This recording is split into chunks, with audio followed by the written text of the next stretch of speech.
This Camtasia. So for the next section, part E, professional development, we have gone over this in previously, but basically this is the process that will happen if you are deemed to be unsafe or inappropriately conducting yourself during placement. So it will involve the organisation, the placement organisation, contacting VFA.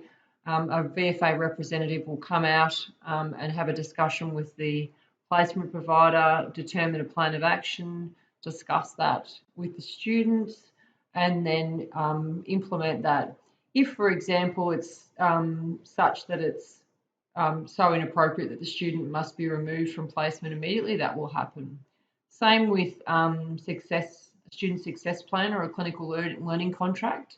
If a student's underperforming, for example, and they need to improve on a different area, it's usually against the nursing standards. These two professional development scales are based on the enrolled nursing standards. So if a student is not performing at the level that they should be, then we'll have a meeting, we'll schedule a meeting with the student, and we'll work out a learning contract, some objectives, and basically a plan that will help the student get to attain the goals they need to. It may be that the student's unsatisfactory and is unable to progress, in which case they will be removed from placement. So you can see here is an example of what the learning contract looks like. This is the standard that where the deficit's been identified. These are the objectives of what we need to achieve. These are the strategies that we're going to implement to achieve them, and this is the time frame in which we want those goals to be reached.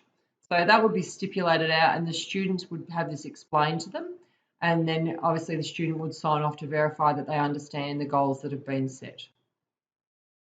This additional professional development experiences is purely if you attend any in-services or extra practical training that is provided by the placement provider whilst you're on placement. So say, for example, if you attend manual handling and you just type in write in the day and the time and how long it went for, and then you get the clinical supervisor to sign off to say that you were able to attend that extra training. Make-up placement is if you need extra days because you missed due to illness, which we can certainly cover.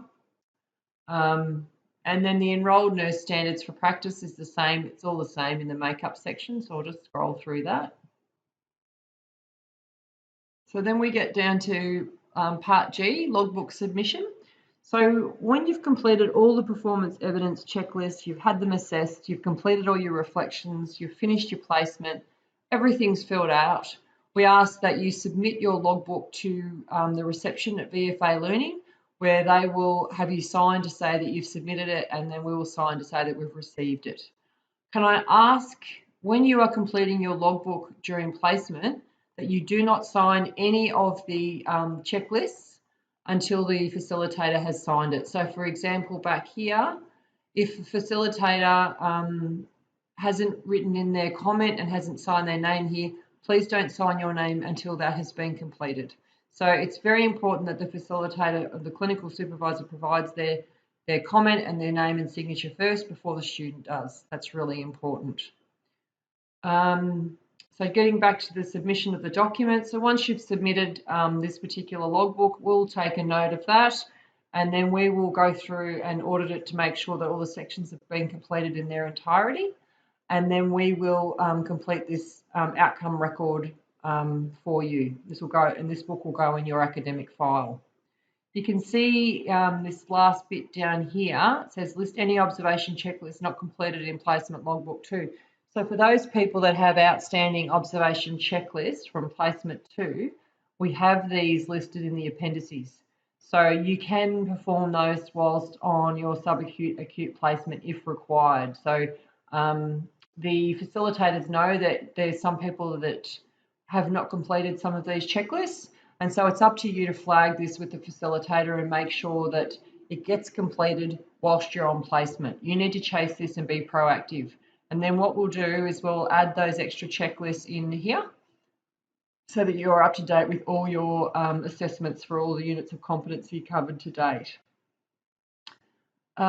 This last bit here is students will write back to the student how that we thought we went for the placement based on the information that we've been provided. And that's all there is for placement logbook 3.